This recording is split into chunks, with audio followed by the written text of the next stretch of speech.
Buenas tardes a todos, buenos días a los que nos siguen desde el otro lado del Atlántico. Hay unos compañeros por ahí. Bueno, y es un placer estar en la Escuela Marxista de Otoño. Y el tema, pues es un tema bastante importante y bastante interesante, ¿no? Como dije en la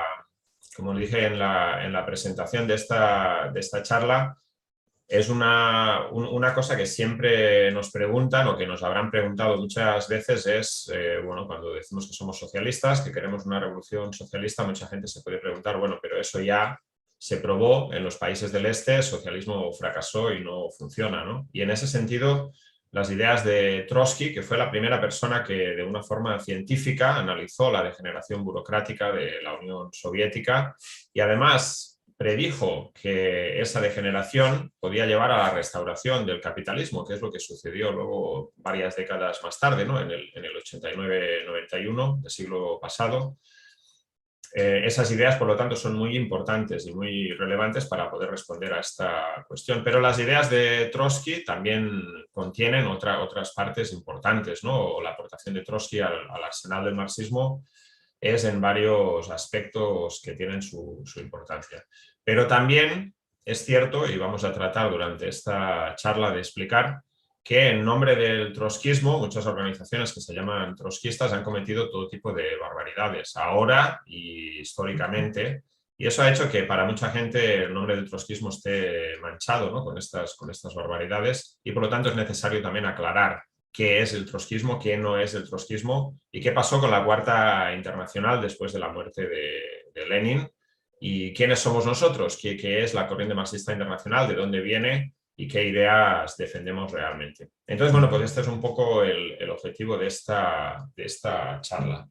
Para empezar, decir que históricamente el trotskismo nunca había existido. El trotskismo es un invento de Zinoviev en el año 1924, ya después de la muerte de Lenin. Empezó una batalla dentro del partido bolchevique, dentro del Partido Comunista de la Unión Soviética, una batalla política, y en la que Zinoviev fue el ariete que utilizó Stalin para tratar de demonizar a Trotsky y para tratar de introducir una cuña entre las ideas de Trotsky y las ideas de Lenin, ¿no? Entonces, en el año 24, Zinoviev escribió una serie de artículos en las que empezaba a dar cuerpo a esta idea de que existía algo que era el trotskismo, que era diferente y separado de las ideas de Lenin y de las ideas que defendía el partido bolchevique, ¿no? Y la principal acusación era en cuanto a esta cuestión de la teoría de la revolución permanente y la idea falsa de que Trotsky había infravalorado el papel del campesinado en la revolución rusa. Todo esto no tenía nada que ver con la realidad, ¿no? No tenemos realmente tiempo de entrar en ese debate en detalle, pero en realidad las ideas de Lenin y las ideas de Trotsky en relación a la estrategia para la revolución en Rusia y al papel que tenían que jugar los bolcheviques en relación a las otras clases sociales que existían en Rusia, es decir, particularmente en relación a la burguesía liberal y en relación al campesinado, eran prácticamente las mismas. Sobre todo después de que Lenin escribió las tesis de Abril, en abril de 1917, no existía ninguna diferencia entre las ideas de Lenin y las ideas de Trotsky, que eran básicamente lo siguiente. Las tareas principales de la revolución en Rusia son tareas nacional-democráticas y esas tareas nacional-democráticas no las puede llevar adelante la burguesía liberal. La burguesía liberal en Rusia ha llegado tarde a la escena de la historia y son los trabajadores los que tienen que tomar el poder y resolver esas cuestiones. Es decir, abolir la autocracia zarista, resolver el problema nacional y resolver el problema de la tierra. Es decir, la expropiación de los grandes latifundios y la división de la tierra a los campesinos. Y esa tarea solamente la puede llevar adelante la clase obrera tomando el poder. En eso no había ninguna diferencia entre Lenin y Trotsky, aunque antes de abril de 1917 sí existían algunas diferencias de matiz, ¿no?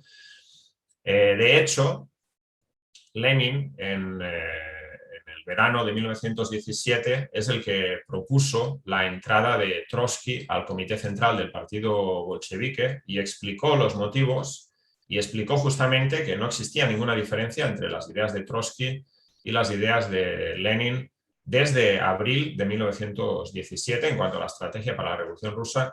Y además dijo que Trotsky había trabajado durante todo ese periodo en la organización a la que él pertenecía, la organización Interradios, de una agrupación de varias células comunistas en Petrogrado para unirse al partido bolchevique y que por lo tanto Trotsky merecía entrar en el Comité Central en el primer congreso en el que él participaba como militante del partido.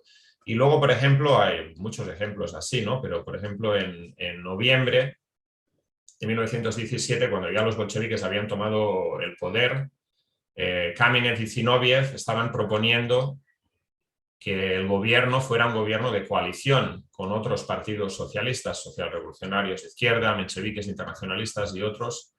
Y Lenin le respondió, no es posible, ya este debate sobre la posibilidad de la unidad de varias fracciones estalinistas ya se resolvió. Y dice, y el que tenía ilusiones sobre ese punto, Trotsky, sobre la posibilidad de reunificar las diferentes fracciones del partido, en cuanto abandonó esas ilusiones, no ha habido mejor bolchevique que él, ¿no? Ese era el juicio realmente de Lenin acerca de Trotsky y de la coincidencia, de la unidad de ideas en cuanto a la estrategia para la Revolución Rusa. Pero es más, aunque es cierto que existían toda una serie de diferencias tácticas entre Lenin y Trotsky, por ejemplo, en cuanto a la paz de Brest-Litovsk, la paz que los bolcheviques se vieron obligados a firmar con los países imperialistas que estaban en guerra con Rusia. Por ejemplo, en cuanto a la cuestión de los sindicatos y toda una serie de otras cuestiones, eso era totalmente normal, ese era el ambiente normal dentro del partido bolchevique, donde había libertad de discusión y donde las discusiones de ideas se dirimían de forma democrática y a la luz del día, ¿no? Por ejemplo, durante el Tratado de Brest-Litovsk había una fracción dentro del partido que es la fracción de los comunistas de izquierda, dirigida por Bukharin y Radek, y ellos publicaban un periódico diario. Ellos tenían una idea que era totalmente loca, en mi opinión, ¿no? De que había que lanzar una guerra revolucionaria contra Alemania, algo que era totalmente no factible, pero sus ideas se debatieron dentro del partido, dentro de los soviets, y había totalmente libertad de discusión. Fue posteriormente, cuando el régimen estalinista se consolidó dentro del partido y de los soviets, cuando cualquier diferencia de opinión era dirimida sobre la base de las expulsiones y más tarde la eliminación física de los oponentes. Pero ese nunca fue el partido de Lenin, ¿no? Entonces, por lo tanto, esa idea que trató de inventar Zinoviev en 1924 de que existía algo diferenciado, que era el trotskismo, que era diferente del leninismo, no tiene ninguna base en la realidad, ¿no? Lenin y Trotsky dirigieron la Revolución Rusa. Lenin era el presidente del Soviet de Petrogrado, Soviet de Obreros, Soldados y Campesinos, el organismo revolucionario más importante de todo el país, y fue el que creó el Comité Militar Revolucionario del Soviet de Petrogrado, que es el organismo que tomó el poder el día 7 de noviembre, es decir, un día como mañana, de hace más de 100 años, ¿no? En 1917. Sin embargo, después de la muerte de Lenin, sí se abre una lucha política muy fuerte dentro del partido, y ahí sí vemos el surgimiento de tendencias claramente diferenciadas. Y de ahí se puede decir que de ahí surge de una forma u otra, aunque de manera negativa, el trotskismo, ¿no? Mientras que Zinoviev y Stalin acusaban a Trotsky de trotskismo, los partidarios de las ideas de Trotsky se llamaban a sí mismos bolcheviques leninistas, es decir, ellos se consideraban y eran en realidad continuadores de la lucha de Lenin. Lenin, antes de morir, en el último año de su enfermedad, que terminó en su muerte, lanzó una lucha, de hecho, contra la burocracia, algo que no es muy conocido y que la burocracia stalinista trató de ocultar durante mucho tiempo, pero era una lucha que tenía varios aspectos, ¿no? La lucha contra el chauvinismo gran ruso que exhibía Stalin y otros dirigentes hacia las nacionalidades oprimidas, la lucha contra la burocracia y los métodos burocráticos dentro del partido, la lucha por defender el monopolio del comercio exterior ante las concesiones que se habían hecho durante la NEP. Es decir, que esa lucha ya había empezado, la lucha contra la degeneración stalinista y burocrática de la Unión Soviética ya había comenzado antes de la muerte de Lenin, y Trotsky es el continuador de esa lucha y le da un carácter científico.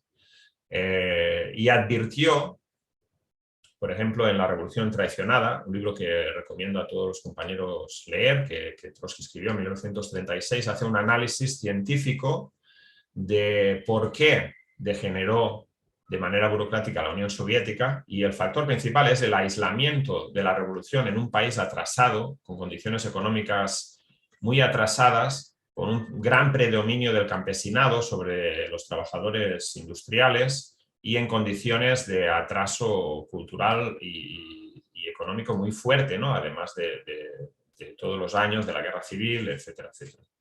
Esas son las bases sobre las que la burocracia stalinista toma el control del poder y expulsa realmente a los trabajadores de los soviets, de la participación directa dentro de las organizaciones soviéticas, y consolida un poder burocrático, ¿no? Trotsky explica que esa consolidación de la burocracia en la Unión Soviética no significa, aunque significa una contrarrevolución política, no significa una contrarrevolución social. Es decir, las formas de propiedad de los medios de producción que habían sido instauradas con la Revolución de Octubre, la abolición del capitalismo, la nacionalización de los medios de producción y la planificación de la economía, siguen existiendo, pero la democracia obrera que existía en el primer periodo, aunque con defectos, ya no existe. El poder político de la clase trabajadora ha sido usurpado por una burocracia que defiende principalmente sus privilegios. Y Trotsky advierte, a largo plazo, esta lucha solamente se puede resolver de dos maneras, ¿no? Es una encrucijada. O bien los trabajadores toman de nuevo el poder político en la Unión Soviética, o bien en algún momento la burocracia, que no es propietaria de los medios de producción, sino que extrae sus privilegios de forma legal o ilegal, pero no tiene propiedad de las fábricas, va a tratar de convertirse en propietaria de las fábricas para poder legar a sus hijos en herencia esa propiedad, y vamos a ver la restauración del capitalismo. Y eso en realidad es lo que sucedió en el 89-91. Si lo pensáis, los que restauraron el capitalismo en la Unión Soviética no fueron capitalistas que vinieron de fuera, sino que fue los propios burócratas, propios dirigentes del Partido Comunista de la Unión Soviética y de los soviets, que ya no eran soviets en realidad, los que restauraron el capitalismo. Putin, Chernomyrdin, Gorbachev, Yeltsin, todos ellos eran dirigentes del Partido Comunista y fueron los que restauraron el capitalismo. Muchos de ellos se convirtieron en capitalistas oligarcas ellos mismos y están en el poder ahora, ¿no? Entonces la predicción de Trotsky, aunque con varias décadas de atraso, se cumplió a rajatabla, ¿no? Entonces esa quizás es una de las principales contribuciones de Trotsky al pensamiento marxista. No solamente el haber analizado de forma científica el porqué de la degeneración burocrática de la Unión Soviética, sino también haber organizado la lucha en contra, a través primero de la oposición unificada y posteriormente la oposición de izquierdas. Durante todo ese periodo, Trotsky Trotsky y sus partidarios lucharon por reconducir, por reformar el partido, la Internacional y los soviets, y poder restablecer la democracia obrera en Rusia. Y ellos sabían que eso dependía en gran medida de la suerte, del futuro de la Revolución Mundial. Si la Revolución Mundial retrocedía, era muy difícil cambiar la situación en la Unión Soviética. Si la Revolución Mundial avanzaba, era posible reencender el fuego, reencender la llama de la revolución, de la democracia obrera en la Unión Soviética, ¿no? Y entonces hubo una serie de debates importantes acerca de la política internacional. El primero fue en cuanto justamente a la cuestión de la revolución permanente en relación a la estrategia para la revolución china, ¿no? Los bolcheviques, como digo, tenían una postura clara, siempre habían tenido una postura clara de ninguna confianza, ninguna colaboración con la burguesía nacional. Sin embargo, en China, la política que aplicó Stalin era contraria, ¿no? Era una política de aconsejar al joven Partido Comunista de China que colaborara con el Kuomintang, la organización de la burguesía nacional dirigida por Chiang Kai-shek, y no solamente que colaborara, sino que se disolviera dentro del Kuomintang. De hecho, el Partido Comunista cerró sus periódicos, se incorporó totalmente dentro del Kuomintang. Chiang Kai-shek fue invitado al comité ejecutivo de la Internacional Comunista y básicamente no existía una diferencia entre lo que era el Partido Nacionalista Burgués y el Partido Comunista. Trotsky se opuso a esta política y advirtió que esa política llevaba al desastre. Y así fue, en un periodo muy corto de tiempo se demostró en la práctica que eso era un desastre, ¿no? En el año 25-27 se produjo una revolución en China con levantamientos obreros en las principales ciudades industriales, en Shanghái, en Cantón y demás.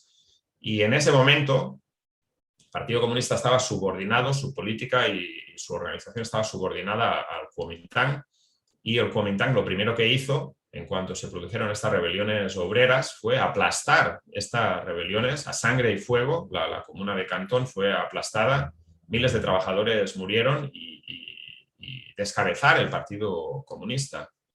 Y eso era algo que era totalmente previsible, que Trotsky lo había advertido y que luego se verificó en procesos revolucionarios en el mundo colonial, en todo el mundo.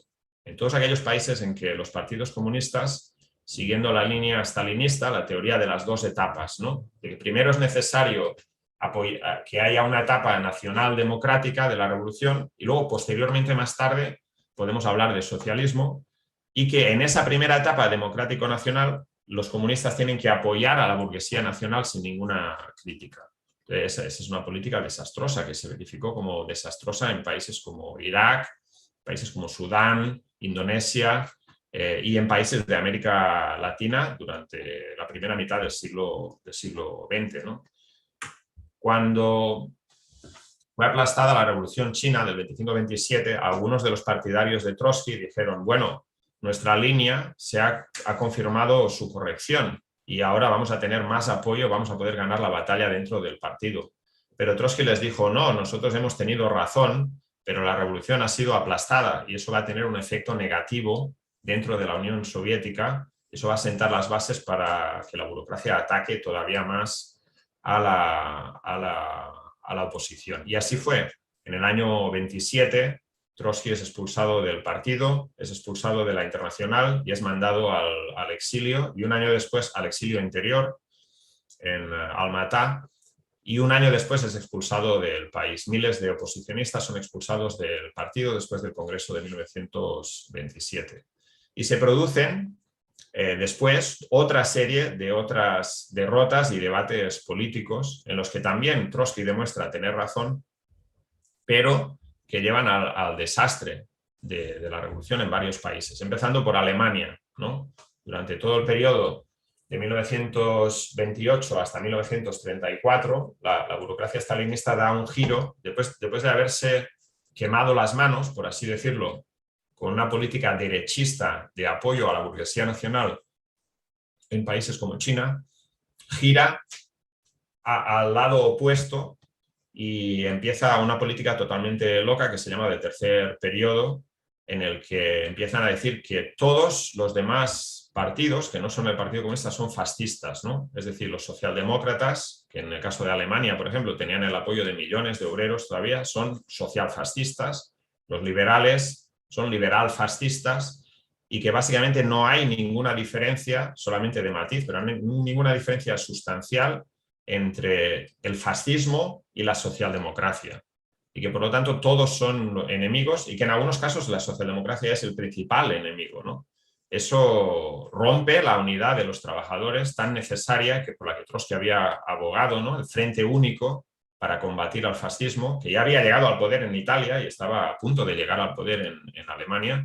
Trotsky aboga por el Frente Único, no que los comunistas abandonen sus ideas y adopten ideas socialdemócratas, sino que hagan un llamado a los obreros socialdemócratas a, sin abandonar cada uno sus ideas, luchar conjuntamente contra el peligro del fascismo, porque el fascismo llega al poder y destruye las organizaciones de la clase trabajadora.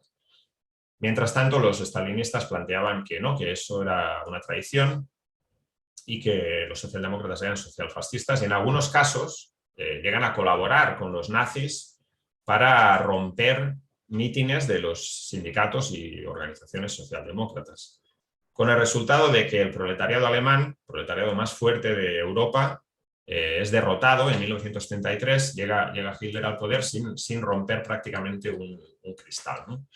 Y es una derrota muy importante para la clase trabajadora alemana y mundial, que se produce además de una forma sin luchar, ¿no? La peor tipo de derrota que puede haber.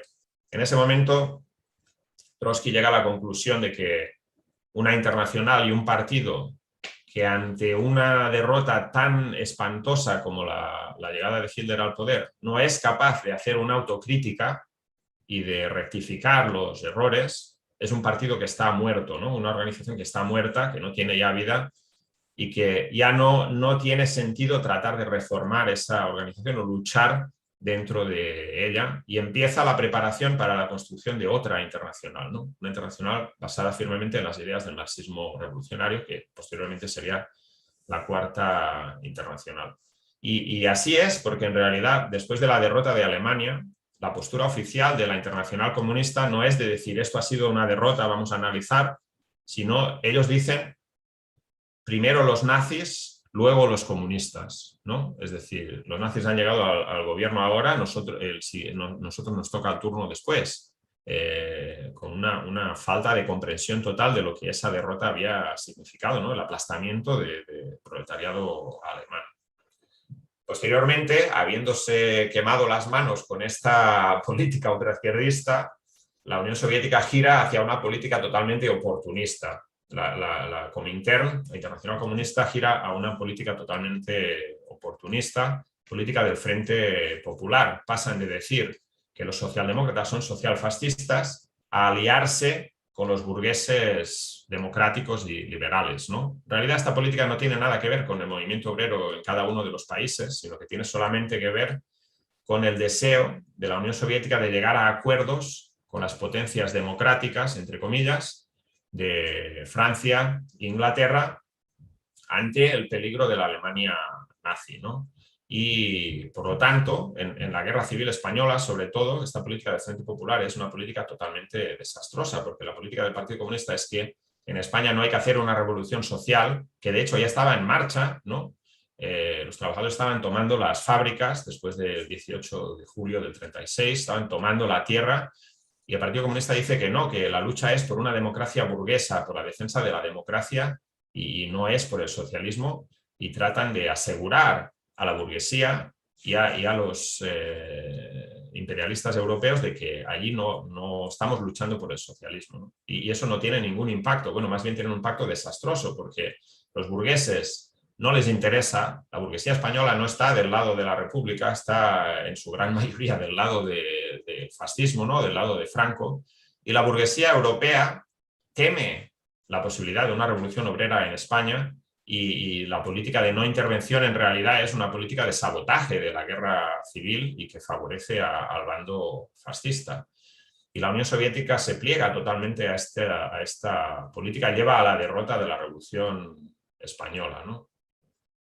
Al mismo tiempo, todo esto se combina con métodos burocráticos dentro de la Internacional para eliminar a los trotskistas y a cualquiera que fuera opositor, ¿no? De hecho, esta purga dentro del partido se intensifica después del año 34 y sobre todo en el año 36-37 con la Revolución Española.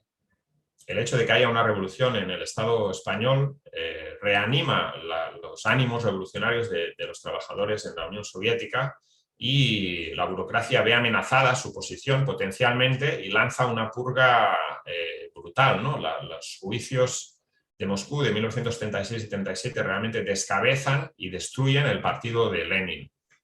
Del Politburó que dirigió del partido bolchevique que dirigió la revolución de octubre de 1917, el Politburó de Lenin, queda solamente 2 personas vivas, Stalin y Trotsky. Trotsky es posteriormente asesinado. Del Comité Central prácticamente lo mismo, quedan 3 o 4, media docena vivos, algunos han muerto en la guerra civil y la mayoría son purgados durante esas terribles juicios farsa, en la que incluso aquellos que han abandonado públicamente toda idea de oposición y se han capitulado ante Stalin son luego fusilados, ¿no? Gente como Zinoviev, Kamenev, Bukharin, Radek, Piatakov, todos los dirigentes de la Revolución Rusa son pasados a fusilamiento durante esas purgas.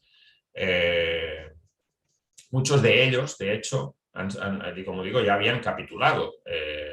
Unos porque pensaban que era lo mejor para defender la Unión Soviética, otros bajo tortura. ¿Y quién es el fiscal que dirige esas purgas? Es Vyshinsky. ¿Y Vyshinsky quién es? Vyshinsky era uno que durante la revolución era menchevique. Es decir, Stalin se apoya en los elementos que estuvieron en contra de la revolución para eliminar a todos los dirigentes de la revolución. La purga se extiende a las direcciones de los partidos comunistas de muchos países, por ejemplo, el Partido Comunista Polaco, estaba casi todos en el exilio en Rusia, Partido Comunista Alemán, pero también hay purgas en todos los países. A medida que se dan estos zigzags de política derechista, política ultraizquierdista, las direcciones de los partidos comunistas, en el Partido Comunista Español también, son reemplazadas una por otra sin ninguna explicación, sin ninguna discusión política, y eso impide el desarrollo de auténticos partidos comunistas en ningún país, ¿no? La Internacional Comunista se convierte en una sucursal de los intereses de la burocracia stalinista en la URSS, ¿no? Finalmente, la purga alcanza también al Ejército Rojo, destruyendo básicamente la plana mayor del Ejército Rojo, tanto de la Armada como de la Marina como de la aviación, en vísperas de la Segunda Guerra Mundial, algo totalmente criminal.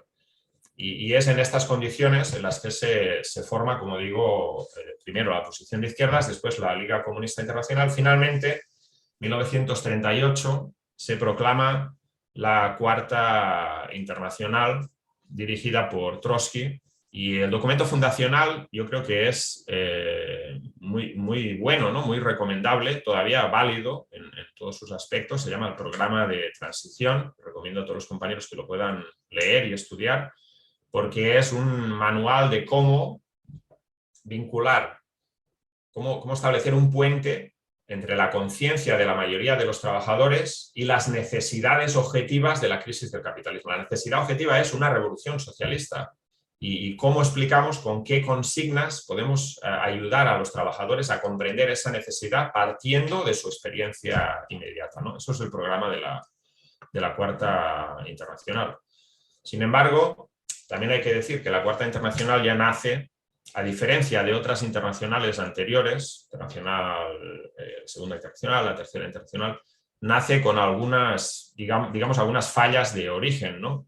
No es una internacional de masas. Es una internacional que se ha visto perseguida, purgada y expulsada y físicamente eliminada de los partidos comunistas de todo el mundo, y ha quedado reducida a grupos pequeños en todos los países. ¿Por qué entonces Trotsky plantea la formación de una internacional? No porque tuviera las fuerzas necesarias para hacerlo, sino por la premura de la situación política a nivel internacional, ¿no? Él podía ver claramente que se acercaba la Segunda Guerra Mundial y a un proceso de radicalización en las organizaciones, por ejemplo, las juventudes socialistas en varios países, y veía la necesidad de establecer las bases para una organización que pudiera aprovecharse de ese momento, que había una urgencia por establecer un punto de referencia, ¿no? Pero al poco tiempo de la creación de la Cuarta Internacional, Stalin asesina a Trotsky en su exilio en México, y empieza la Segunda Guerra Mundial, 1939, que crea una situación totalmente, a la salida de la Segunda Guerra Mundial, se crea una situación totalmente diferente de la que Trotsky había previsto en 1938, ¿no? Gran parte de sus predicciones se cumplen. Dice: la Segunda Guerra Mundial llevará, igual que la primera, a una oleada revolucionaria en todo el mundo. Y eso se produce totalmente en Italia, en Francia, en Grecia, en Yugoslavia, en los países del este. También en Gran Bretaña y en Estados Unidos hay un fermento revolucionario entre los soldados que vuelven de la guerra, supuestamente una guerra contra el fascismo, y exigen vivienda, trabajo, etcétera. Pero una cosa que no había previsto Trotsky, que era muy difícil de haber previsto, es que el desarrollo de la Segunda Guerra Mundial en realidad fortalece al estalinismo y posteriormente fortalece también a la socialdemocracia. Y entonces las fuerzas del trotskismo quedan aisladas durante todo un periodo histórico. Pero eso no es en sí no hubiera sido en sí un problema decisivo. Marx y Engels, después de la Revolución de 1948, también quedan aislados durante todo un periodo histórico de 20 o 30 años hasta la siguiente oleada revolucionaria. Pero sin embargo ellos mantienen las ideas, se dedican a desarrollar la teoría y a formar los cuadros. Sin embargo, y esa es una situación lamentable que tenemos que explicar, los dirigentes de la Cuarta Internacional son incapaces de analizar la nueva situación y cometen todo tipo de errores, ¿no? No solamente eso, sino que después de que han cometido esos errores, son incapaces de reconocer esos errores y rectificarlos. Y empiezan a utilizar medidas burocráticas para tratar con todos aquellos que tienen diferencias políticas. Y eso es la muerte de ninguna organización. Ninguna organización obrera, ninguna organización revolucionaria puede funcionar sobre la base de la burocracia. La burocracia puede mantenerse en el poder en una organización durante un periodo de tiempo, pero nunca va a crear una organización genuina, sana, de cuadros que pueda desarrollarse, ¿no? Y además eso le impedirá poder tener una discusión fructífera que le oriente políticamente. Para daros algunas ideas, ¿no?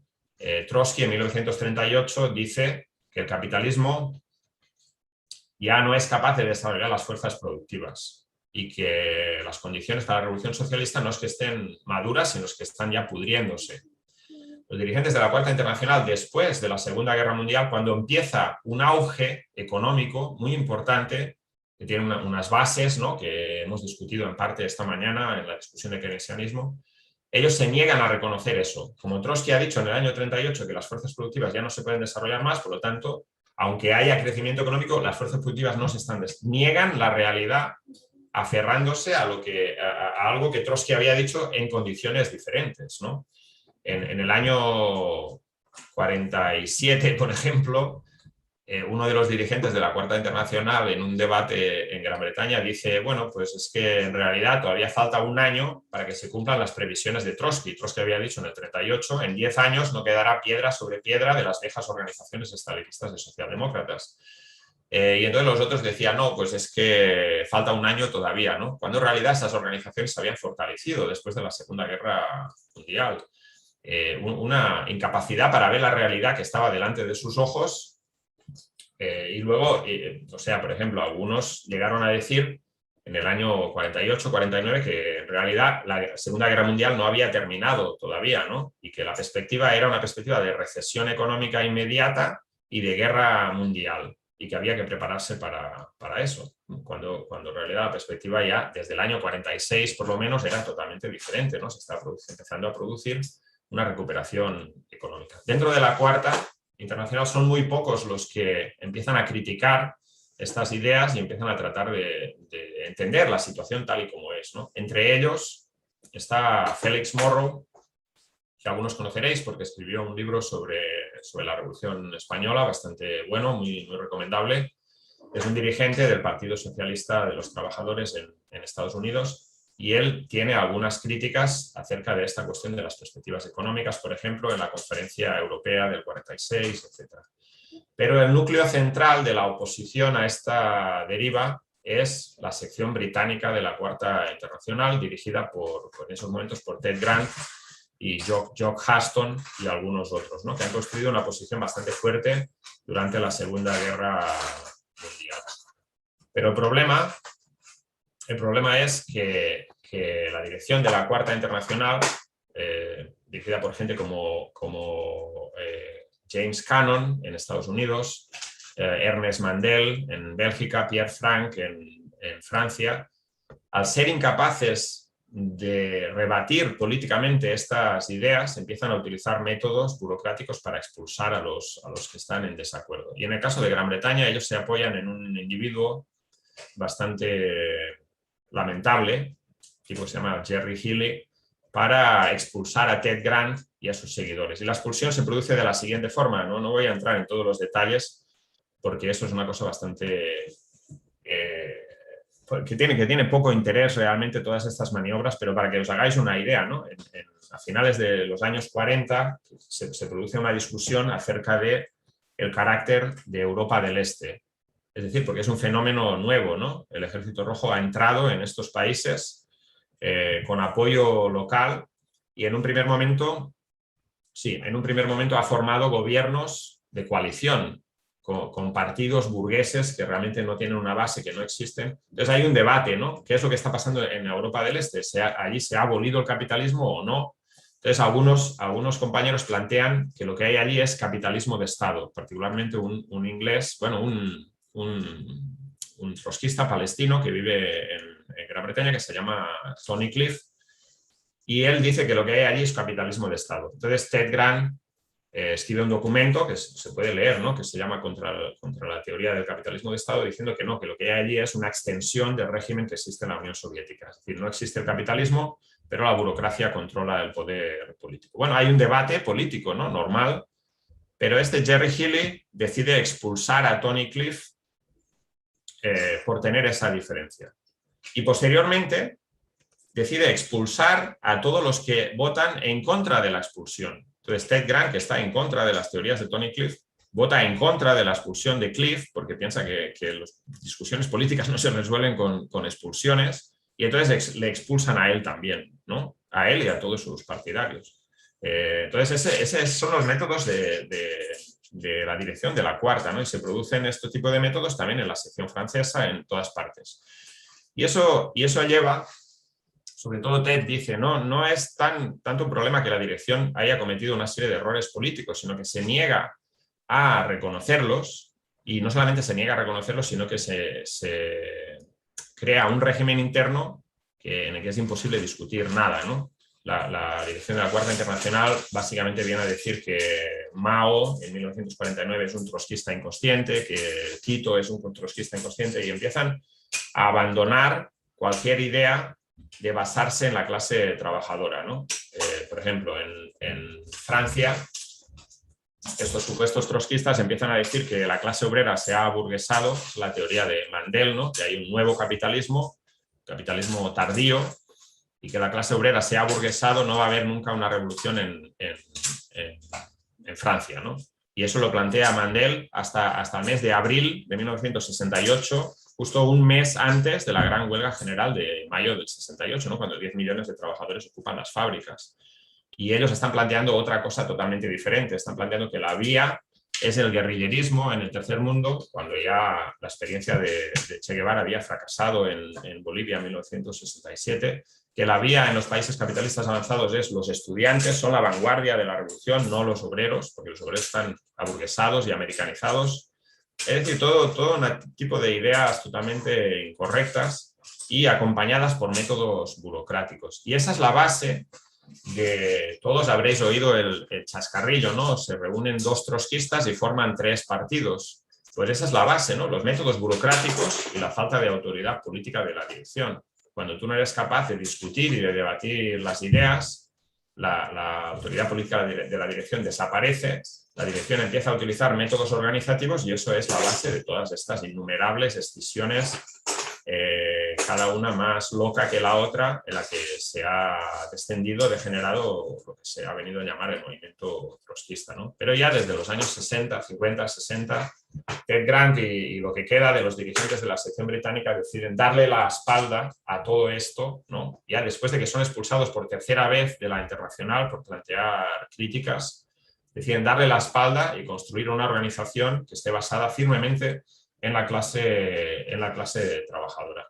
Las barbaridades de esta gente no cesan en los años 60, ¿no? Continúan después. Bueno, ahí hay grupos trotskistas que han apoyado, por ejemplo, el bombardeo de Libia hace 10 años aproximadamente, grupos trotskistas en Francia que apoyaron, por ejemplo, plantearon votar por Chirac y por Macron posteriormente en contra para tratar de detener a Le Pen. Políticas totalmente locas, ¿no? De adaptación realmente a las ideas generales de la opinión pública burguesa y pequeño burguesa, ¿no? Mientras que de ahí surge, de este grupo, ¿no?, de la dirección de la sección británica, que decide darle la espalda a todos estos grupos sectarios y autoproclamados y construir entre la clase trabajadora. Y de ahí surge la corriente marxista internacional que nosotros representamos, ¿no? Somos la continuidad de esa tradición, y que llega a su auge, esa tradición llega a su auge más importante en el desarrollo de la tendencia militant en los años 70 y 80 en Gran Bretaña. Yo voy a ir terminando ya, ¿no? Pero hace unos días ha salido un documento en una revista académica que, basándose en informes de los servicios secretos británicos, plantea que los servicios secretos británicos consideraban en los años 70 y 80 a militant, la tendencia militant en Gran Bretaña, como un peligro subversivo para el Estado. Y en esos documentos es muy interesante porque dice: todos los demás grupos trotskistas están escindidos, peleados entre ellos, pero este grupo es el grupo que realmente es un peligro. Y de hecho ellos estaban infiltrados dentro de Militant, hay varias anécdotas allí muy interesantes, pero consideraban realmente que en los años 20 había sido el Partido Comunista una amenaza para el Estado burgués, y que en los años 70-80 eso había cambiado y que era Militant, la tendencia Militant, ¿no? Es un reconocimiento, yo creo, de la labor que hicieron los compañeros en aquel momento. Y eso es lo que es la corriente marxista internacional. Es decir, nosotros nos basamos firmemente en las ideas de Marx y Engels, en las ideas de Lenin, y sí pensamos que Trotsky es la continuación de esas ideas y aportó en toda una serie de campos muy importantes. Por lo tanto, también somos trotskistas, ¿no?